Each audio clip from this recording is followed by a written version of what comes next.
Councillor David Webster, Chairman of this committee. And their officers today are Laura Zielinski, on my left, who is Legal Services, Fiona Hunter, Caroline Walton, and Jonathan Smith, Planning Services, and on my right, Christian Brendan, Democratic Services. Please may I respectfully ask you to switch off all mobile phones and devices or put them off the mute. Please be advised that this meeting is being recorded, may be recorded by a member of the general public, and we may have a number of press and public on observing the proceedings via Teams. We're operating on a 5-minute rule for speakers, and warning will be given when the speaker has 30 seconds remaining. This meeting will be recorded, and the microphones around the room will pick up the sound of the recording and should be used to enhance this. Please speak slowly and clearly directly into the microphone. We kindly ask that members of the public keep their voices down, as the microphones can pick up sounds from the public gallery area. No other participation in the meeting is allowed. Please do not circulate any documentation, photographs, etc. It will not be considered today. Please do not communicate with councillors or pass notes during the meeting. We move on to item 2, minutes of the previous meeting held on the 14th of August 2025. Is it your wish that I sign these as a trunk record? All in favour? All members are invited to declare any points of interest, including nature of those interests, or lobbying in respect of any items appearing on the agenda. Councillor Foster. Just while at the site visit, I felt we were being lobbied by one of the members of the public that came across, and I want to declare that. Thank you. Thank you. We now move on to item 4. For planning permission for the proposed demolition and extension.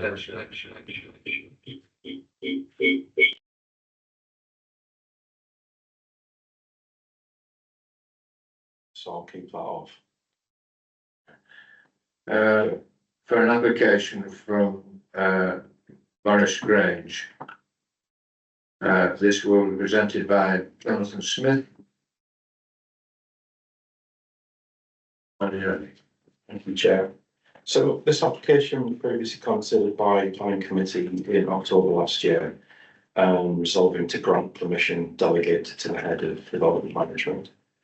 This was subject to there being no objections from the local flood authority and a Section 106 agreement to secure passing places and free access for residential properties via Scarra House Lane, and the limiting of the care home cafe's use to residents, visitors, staff, and external contractors only. The applicant subsequently submitted a revised site plan to include 2 passing places along the existing east-west access track and a statement explaining that they are unable to facilitate free access via Scarra House Lane via the access track, which runs north-south. Therefore, the application is brought back to Planning Committee for a new resolution. The proposal seeks permission for part demolition, extension and refurbishment of the existing care home to create 36-bed care home facility, plus a new 2-storey block with 13 apartments for people in need of care. The description has been updated several times this year to reflect the previous mentioned changes, and the proposal now also includes a signage strategy to guide traffic appropriately. This is being sight from above. Morris Grange sits in a rural location just south of Middleton Tice and Scotch Corner to the north, and immediately north of the care home is a small group of private dwellings on the north of the site there. These dwellings are currently accessed via the east-west track. This is the originally submitted location plan showing the red line boundary, and this was as considered by committee last year. So the changes to the application are encompassed within the new red line boundary, and this shows the 2 passing places, which you can see on the east-west access, and also the plan indicates the signage locations, which you can see the head of each access to the west and to the south. This is the site entrance looking north towards Scotch Corner. Access has been a key issue throughout the application, which I'll touch on later. You'll see signage has been created, and this is reflective of the signage strategy that's been submitted and be subject to 106 agreement. This sign indicates the trade and delivery traffic is to use the alternative entrance, which is this entrance. This is the north-south Scarra House Lane access, and this sign notes the trade and delivery traffic only. This is to be used by care home apartment residents as well as trade and deliveries. This is the first track which is currently used by local residents and the care home, and this is to remain the case. It's also to be used to access the care home by visitors and staff. Passing places will be located on this track. This is further down the track. It shows the entrance to the first residential property, which is on the left, and the care home is there in the background. This is then further into the site, which is the car parking area, and that's to be used on this plan as well as for car parking. And this photograph gives you a sense of the current condition of the site. So the site itself has been vacant since 2016 as a care home, and it was purchased by the current owner in 2019. But as you can see, some demolition and clearance works have already taken place on site. This is slightly further into the site, and it shows entrance to a number of residential properties, which are again to the north of the site. This is within the site to the south, looking north towards the care home, and to the left you can see the north-south access to the left. This is an aerial view which just gives a bit of context. So the authorised use of the site is a nursing home. It does not meet current care standards, with room sizes being substandard. This is the existing floor plan, and the area in the box has already been demolished.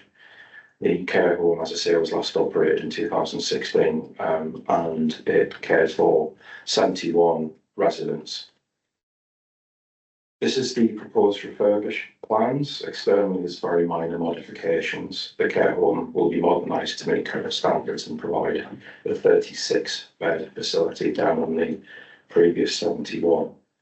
Additionally, to the south footprint of the previously demolished building is a 13 number apartment block for care provision.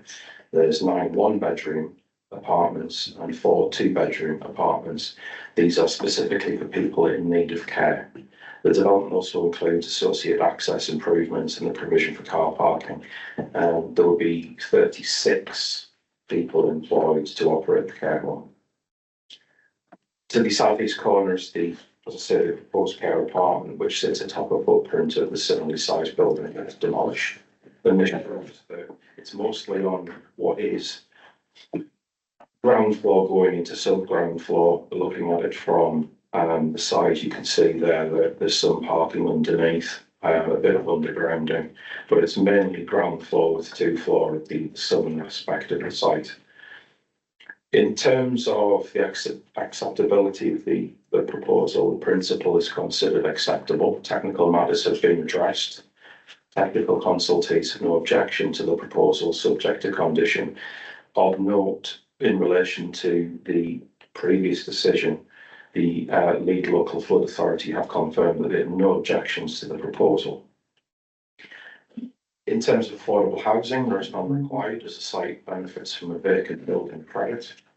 The new building will be visible in the landscape, but the design and material finishes will ensure that its appearance would not be significantly harmful to the character and quality of the rural landscape.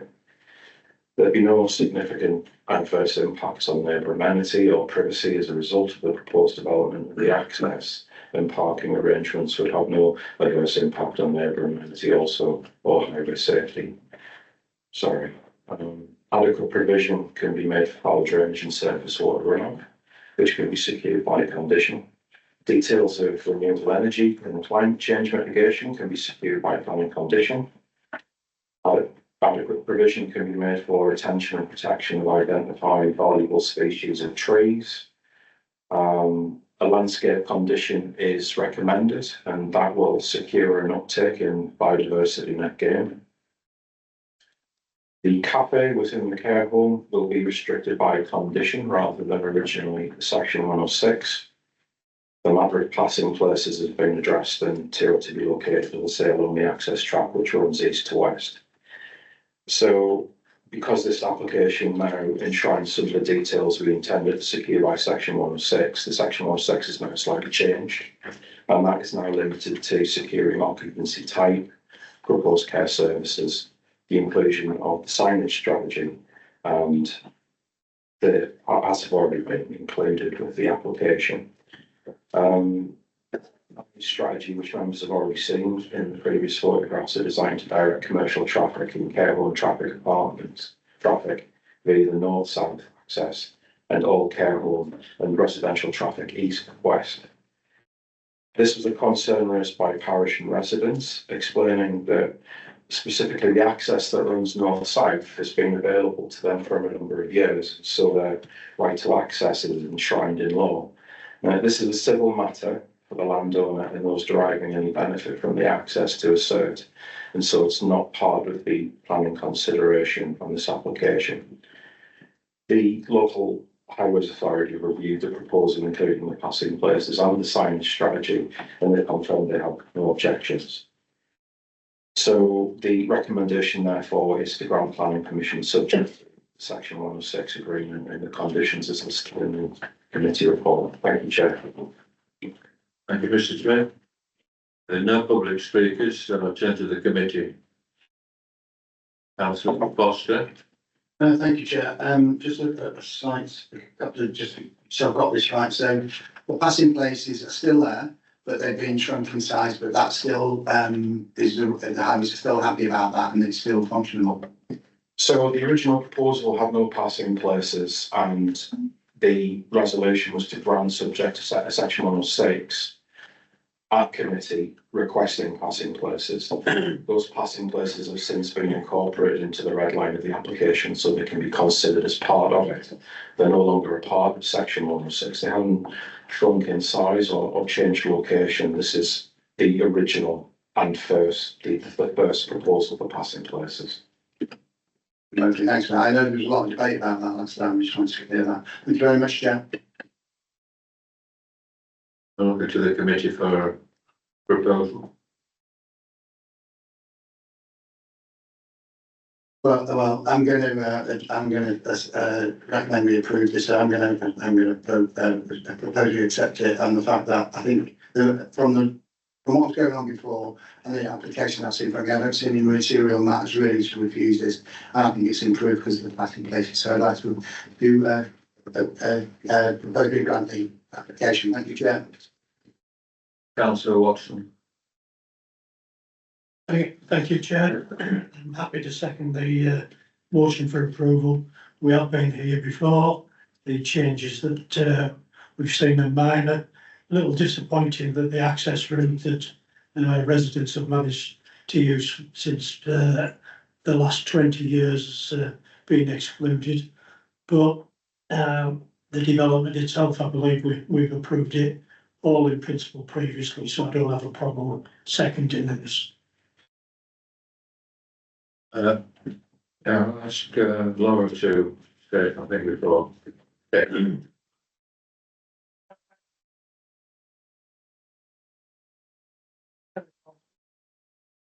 Yeah, that's correct. Yep. It's been proposed and seconded that this application be granted. Those in favour, please show. Unanimous. Thank you. So that's the presentation now available on the screen. This is an outline application and seeking planning permission for 25 self and custom builds residential plots with all matters reserved. And this is land off James Lane, Tunstall. So this is the site. It's approximately 2 hectares. It's currently grassland, would be suitable for agriculture, and it's bordered by trees and hedges. The adopted highway James Lane is to the east. To the north is Solomon Barracks, and to the east across the road is a garage and residential property. And here it is on an aerial photograph, so you can understand it's sort of countryside location, but it is next to some built land because of the MOD barracks. The site is 700 metres from the Catterick Garrison development limit, 1.6 kilometres from the nearest services, located on Yard Road, to the northwest of the site, and 1 kilometre from the nearest bus stop on Horn Road. The application and the acceptable maximum walking distance for town centre set out in the guideline for providing for journeys on foot is 800 metres.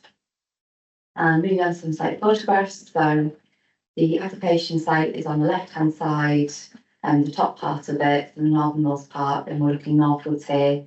On the right-hand side, you can see the commercial garage, and there's also a residential property. And you can see that they use some of the frontage to park cars. And this is also looking north, but now at the bottom of the site, with the site on the left-hand side. So you can see it's sort of a countryside visual appearance. And this is at the bottom of the site, looking away from the site and going out into the countryside. And here's the site itself. So this is from the existing field access looking west, and then more looking towards the northwest, and you can see the trees on the right hand side and the northern boundary of the site. So this is us just beyond that residential house we looked at before in the garage, and this is the existing the pavement network. It's quite narrow. And this is at the top of the site looking southwards. So they're seeking permission for self and custom build specifically, and this is the indicative layout. So layout and access is reserved, but they've demonstrated how 25 could be accommodated on the site, and how the access could work as well. No affordable houses are proposed, which is contrary to policy CP6 when it's a major development of over 10 units. Highways have looked at the accesses indicatively shown, and they've considered those to be safe with suitable visibility displays. Notable comments received from the application include from the MOD. They've raised concern in respect of potential noise impact, security of the sun barracks, and potential for overlooking from the proposed dwellings. And they've said the development should not negatively impact future master plan ambitions for Garrison. So in respect to these, there are shared trees, so we're not expecting there to be any overlooking. Then obviously it would improve the condition limiting the height of the buildings, so they would be higher than the trees. The exact noise concerns were not set out. However, during the committee site visit, we did hear gunfire, and I expect this would be a semi-frequent event, which would disturb the residential properties, but would be sort of the nature of being near an MOD barracks, an estate, and there's recommended conditions so that the building envelopes would be a higher standard than required by building regulations to reduce noise level when you're inside. And MOD haven't actually publicly published a master plan, and therefore you can't give weight to this. Such time as that's published, then it might become a material planning consideration. We've had 8 local reps objecting to the proposals, and they've raised highway safety, flood risk, no affordable dwellings, greenfield land outside development limits, and lack of infrastructure, which I'll touch on when I go through the slides. So in terms of policy designations, the yellow star is approximately where the application site is. The red solid lines are the development limits of different settlements, such as the north is Catterick Garrison, to south is Tunstall, and then we have another one on the west. Policy CP4 directs development proposals to either within development limits or where opportunities do not exist within, adjacent to settlement development limits. So you can see that that's not the case here. And then the purple slash line, horizontal lines, shows the strategic development growth area for Catterick Garrison, and that goes beyond the development limits. And you can see the site is again not within or adjacent to this policy designation. So we do unfortunately have a highways objection on this one, and the applicant is proposing a new footpath along the MOD barracks. And the issue is they have not obtained the definitive maps for the highways land, and so we just can't guarantee to you today that the pavement is deliverable because we have that missing piece of information. So it might be deliverable, it might not, and given the distances to services and that, I think it's quite important in terms of the principal development that we know it definitely could be delivered in officers' views. Flooding has been raised by the public, so there's no risk of flooding from rivers or seas, but there is a risk of flooding from surface water within the wider area, not necessarily on the site. So then you can see where some of the surface water flooding is occurring. And then moving on to the indicative proposed drainage proposals. So for drainage, we want to make sure there's at least one way that drainage can achieve that won't result in flooding on site or an increased risk of flooding off site at the outline stage. We're going to need the final proposals, just so that there's at least one way to do it. So our water is proposed to be discharged in the Yorkshire Water adopted sewer. They would need to extend that down past the MOD barracks, but within the road that is possible. Yorkshire Water haven't objected, and that does seem to be a suitable way to deal with our drainage. In respect to surface water, they're proposing to discharge the ditch on the north of the application site that already exists, and they have land ownership consent with the landowner to do this. The Leeds Local Flood Authority, in their published comments, didn't object to this discharge location, but they did recommend that infiltration testing occurred. However, you don't have the infiltration testing, and that would be where you can actually discharge via suds into the ground at a slow rate, which is the preferred method where it's feasible. We don't think it's likely to be feasible because of the clay type soil, but until we do the testing, we just can't rule it out. The problem that we have is without that infiltration testing, we would need more information on the ditch to make sure that is a definitely suitable discharge point. So that would be the condition of the ditch, the capacity of the ditch, how much water the ditch already has, the ditch network, whether it goes under the road, under a residential property, and we don't have enough information at this time to say that definitely works, unfortunately. As a verbal update, the Leeds Local Flood Authority have said we need further information, such as the pipe diameters need to change, and we need an attenuation basin and these sorts of things. But actually, in my view, that can all be dealt with at the reserve mapping stage. But my concern is more where the water will go rather than the exact design of it. So turning to the principles of development, the site is away from any development limits. And it doesn't meet any exception policies for being housing within the countryside, and therefore the development does conflict with principles policies CP4, SP4, and CP8. Lucy, would you mind just closing that door for me? Thank you. So that's the policy situation. However, in the adopted development plan area, we do only have a 2.7 year 5-year land housing supply, and this is a strong material planning consideration in favour of development. And likewise, we actually don't have enough South and Sussex build units within the Richmond Shire local plan area, so that would help us meet that requirement as well. And in this situation, MPPF paragraph 11 stipulates that the most important policies for the application are out of date, and this is SP4 in relation to the minimum housing delivery for us. That consent should be granted subject to 2 sets of exceptions. Unfortunately, in this situation, it is considered that the exception, paragraph 11DII, has been met and that the permission should be refused. More specifically, the benefits achieved as a result of the development weigh in favour of the provision of the 25 dwellings and the self and custom built dwellings, and this is in great weight and contribution this would make towards our housing supply. However, the following significant adverse impacts outweigh these benefits, and as such, we think permission should be refused.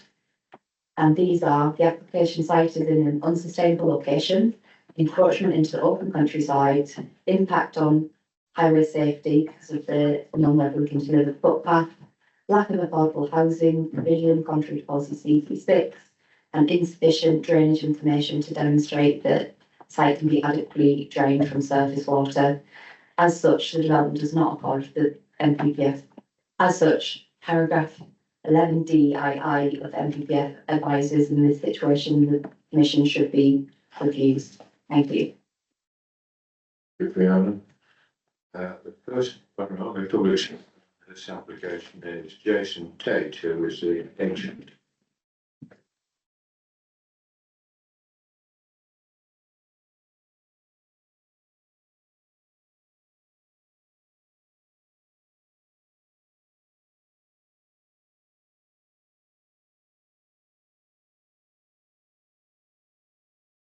Yeah. Okay. Yeah.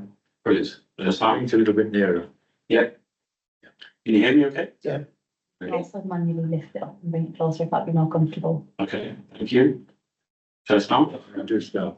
Okay, thank you, Chairman, for giving me some time to speak to the planning committee today. As the officer mentioned, this is an outline application, all matters reserved. And it's common to have a series of planning conditions on an outline planning permission and not to have all the detail at this stage, so you can provide those details at a later point. The application has been with the council for 2 years, so it's a little bit frustrating that we come with an officer's recommendation for refusal. And I don't think some of the points are a fair representation of actually what the position is. First and foremost, and I'll go through 4 or 5 of these points, but first and foremost, I just want to highlight a few points. First, you've got a proposal for 25 new family homes. There's a national housing crisis. The council can't demonstrate a 5-year land supply, and thousands of homes short. With the best will in the world, the new local plan is a fair way away from resolving the issue. This is a proposal on the edge of one of the main principal settlements, relatively unconstrained, not as sensitive as other locations like around Richmond or some of the smaller villages. Housing proposals are often controversial. This is not a controversial one. It's had barely any objections, 8, I think, after a population of 15,000 locally. No objection from the town or local parish councils or the civic society. How unusual that? It's pretty unusual. I think when proposals are not controversial, I think members should look more positive at them.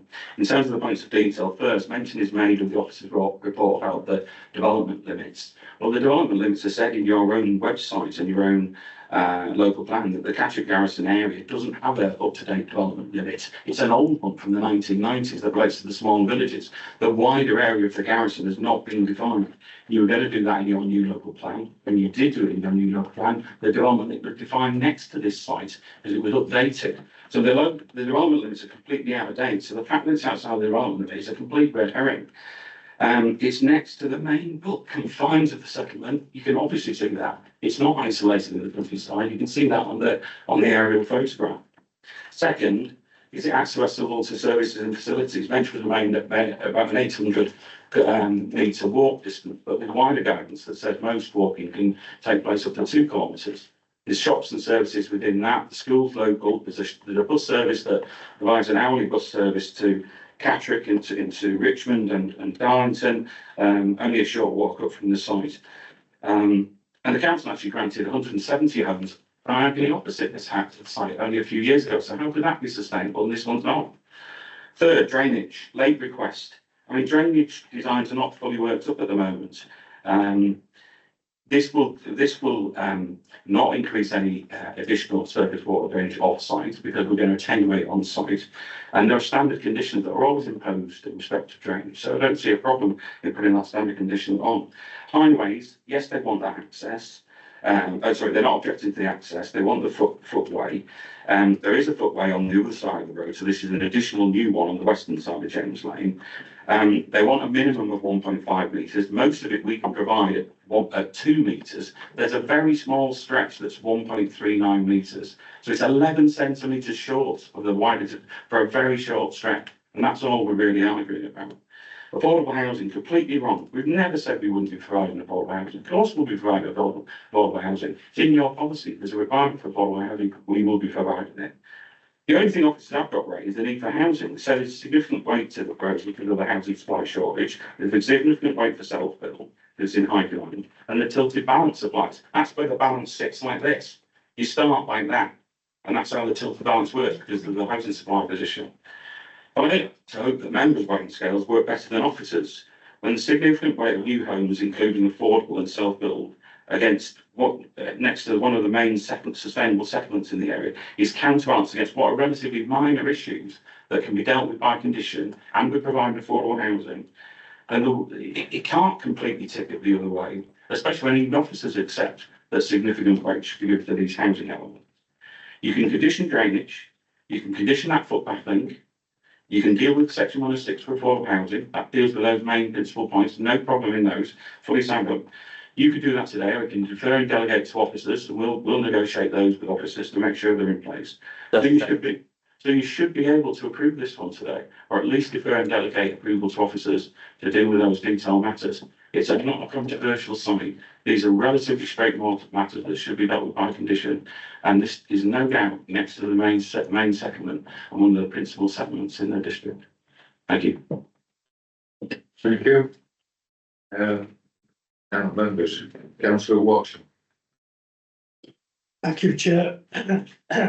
Looking at this one, when we got the first view on the screen of the location, what struck me is how remote it is. That's highlighted by the fact that there's 700 metres walk to the nearest sort of facilities. Also looking at the built form houses, and the only other thing out there are barracks and the garage. So it's not as if it's blending in with other properties, other developments. It does stand out as a sore thumb. Then we went on to more detail about the site, etc.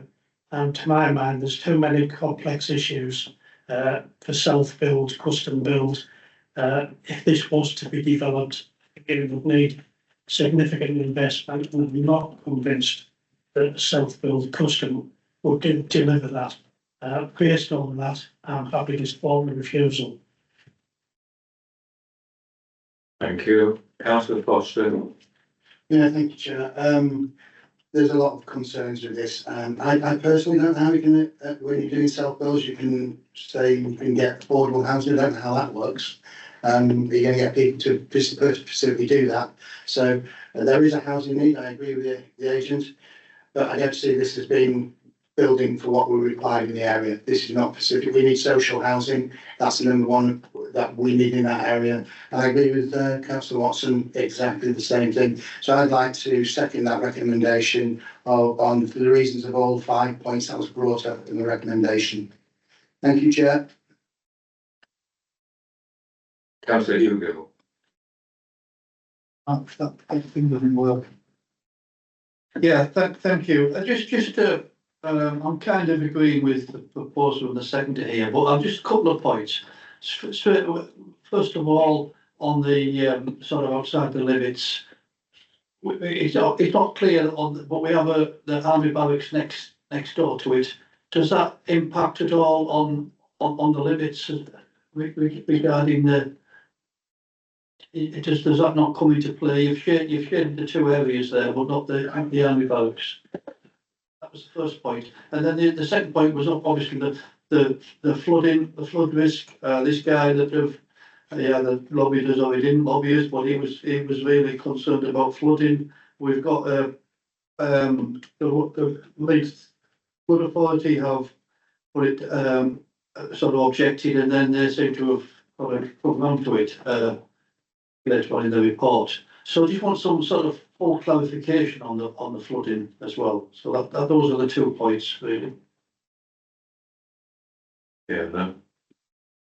So on the first point, this is the development limits are brought forward from the previous plan. They was saved and brought forward, and the policy actually said that the development should be either within or adjacent to development limits or the built-up extent. So you're right to say these exact red lines are not just what you should be considering as modern day garrison for policy purposes. So in my view, it would include all of this sort of area.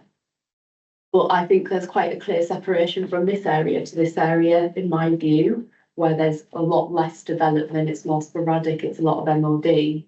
So my view is the built-up extent is along here, but obviously you could debate and come to your own opinion on that.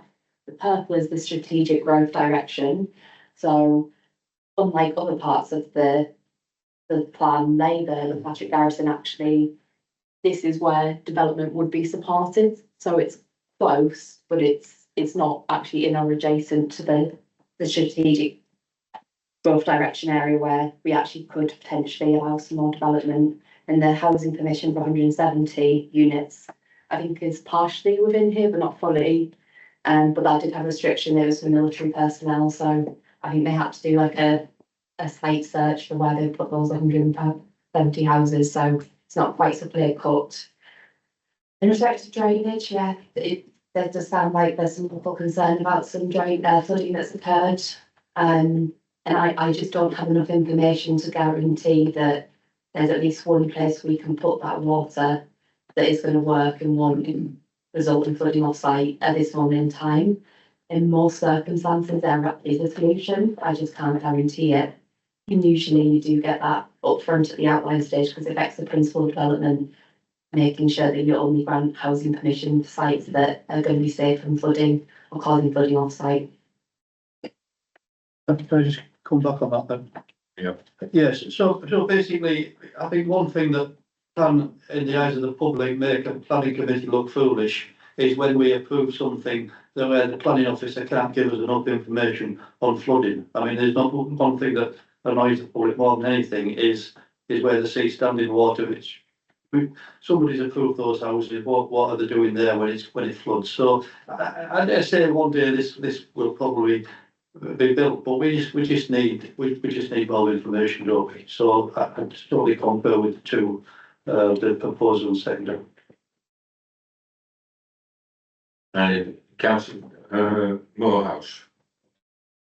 Yes, I just want to concur with what David's finished with there, but as on site, just to go, I mean, going back to the speaker, I mean, except that it's only a very small part of the footpath, but it's extremely busy road and, you know, we were stood there and hadn't realised how busy it was, so that does need sorting. And on a different noise impact, well, it was very noisy because they were busy shooting over at the garrison, so I would suggest the noise impact was coming from there. But anyway, that's just tongue in cheek, that one, because it was extremely noisy. So whoever lives there, they're going to have to get some earplugs in, I think. But I respect what the speaker said, but what we've got in front of us isn't, you know, we haven't got the affordable housing, we haven't got the drainage water sorted out, we haven't got the highways. So really, we can't, based on the information, as my colleague said, we can't support it as it stands now. Thank you. I can't support it, sorry. Thank you. Councillor Toss. Thank you, Chair.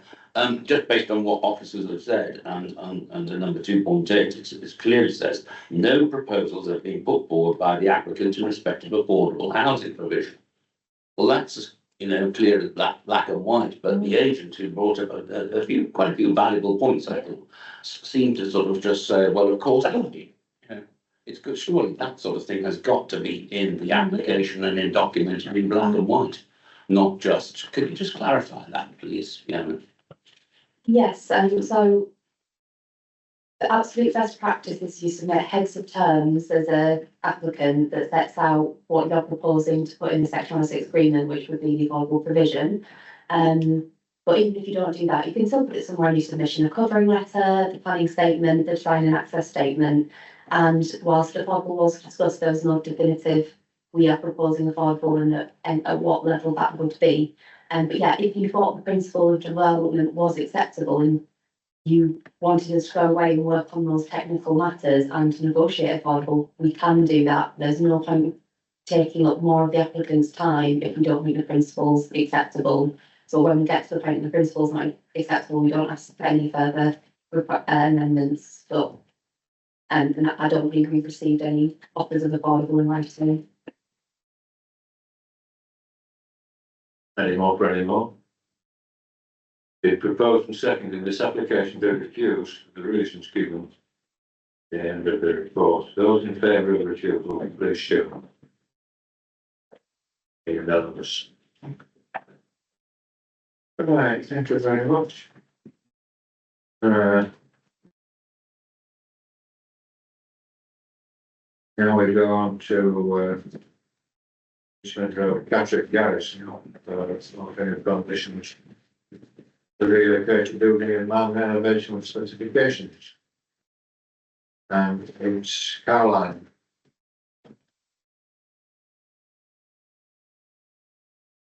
Yeah, so this is an application to vary condition 2 of the previous section 23 scheme.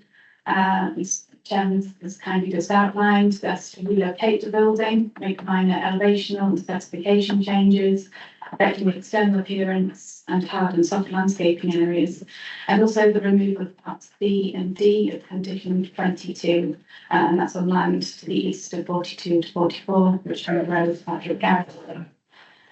Members will recall that the original application followed a successful bid to His Majesty's Government Levelling Up Fund, and the planning permission that has already been granted for the scheme included the erection of a new community building, multi-use space, external canopy area, public square, and works along Shoup Road and within Coronation Park. And this was presented to the Planning Committee in January 2024. As before, this application is before the committee as it falls outside the current scheme of delegation, having been submitted on behalf of the council. So by the council.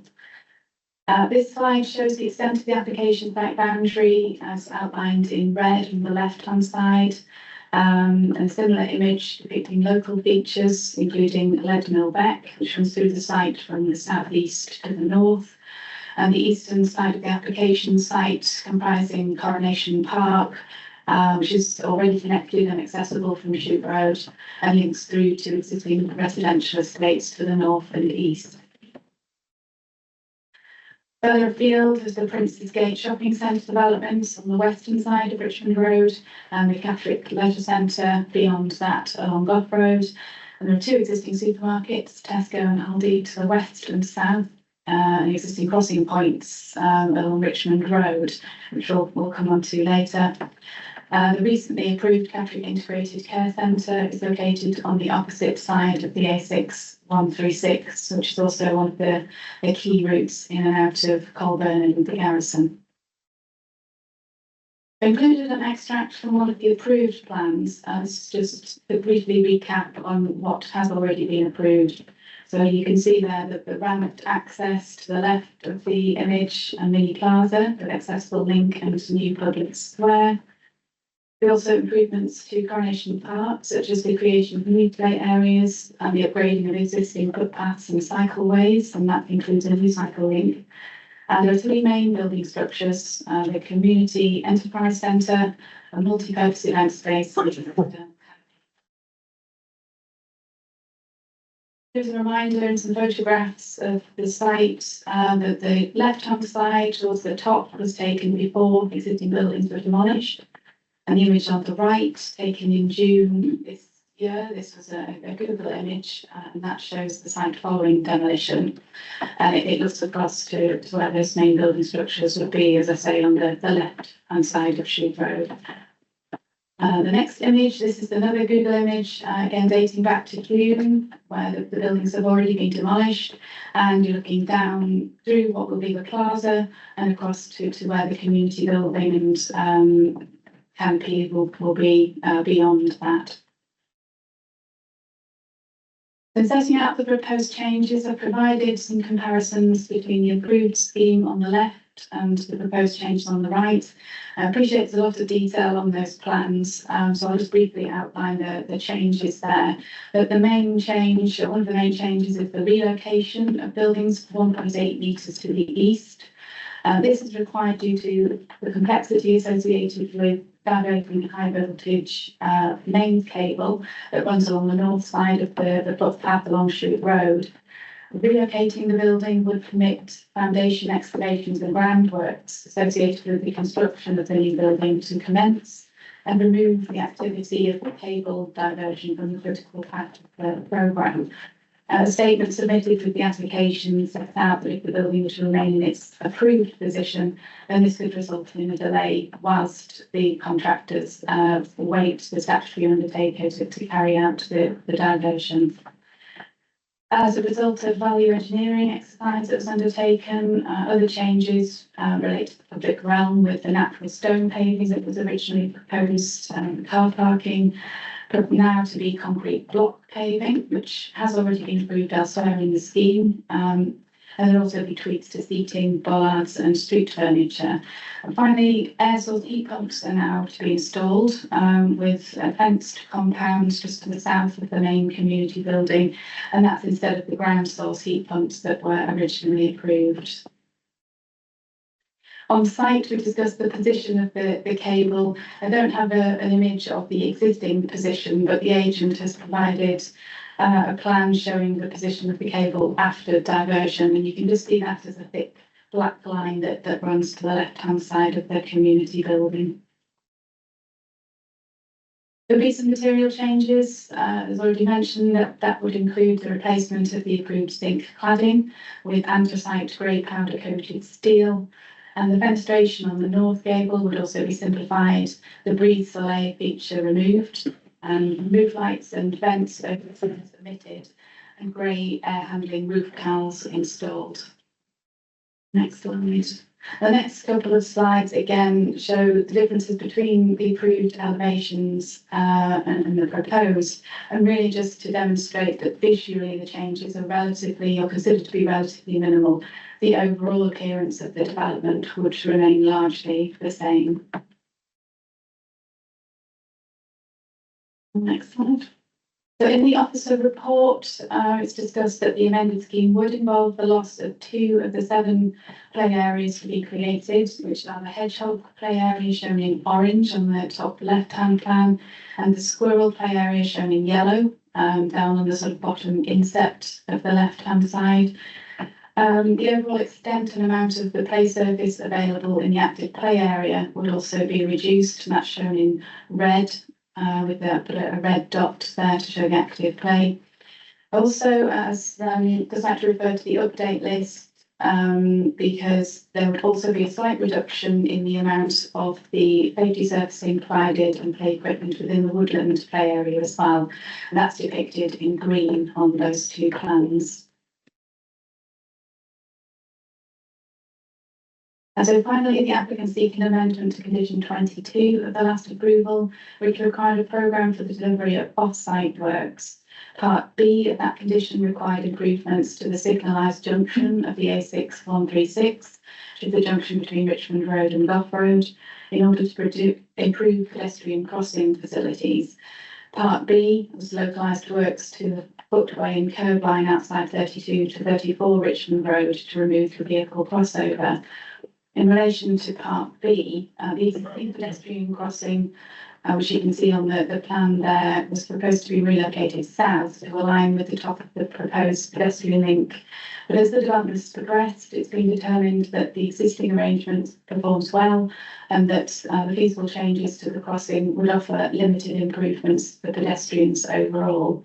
And similarly, with Part D of Condition 22, the area to the south of 36 to 38 was incorporated into the landscaping proposals at the top of the pedestrian ramp, but the design of the space has been amended to retain the existing loop arrangement to be used by vehicles visiting fish and chip shop, and removing the drop curb is considered to no longer be necessary. With regards to the principle of development, the original scheme was for a new community building, multi-use office space and public square, as well as works within Coronation Park, and officers consider that the proposed changes will not alter the core purpose of that. It's unfortunate that the scheme would involve the provision of fewer or reduced play spaces than originally approved, but this, along with some other material changes, has been deemed necessary not only due to cost, but also to avoid existing services and infrastructure as the development has progressed. In terms of design and appearance, the revised materials and minor elevational tweaks will not greatly deviate from the approved scheme visually, and overall the scale and massing remain consistent with the approved scheme. There are no highway safety objections to the application, and the travel plan and traffic regulation order obligations would remain in place. And an updated acoustic report confirms that the air source heat pumps that are now proposed would not create an acceptable noise impact, and environmental health confirm no objections. And finally, the agent has confirmed that there would be no extra tree loss in order to facilitate the repositioning of buildings, and an initial objection received on behalf of Yorkshire Water relating to the landscaping, ensuring that this does not encroach into the standoff area around existing infrastructure, has now also been removed.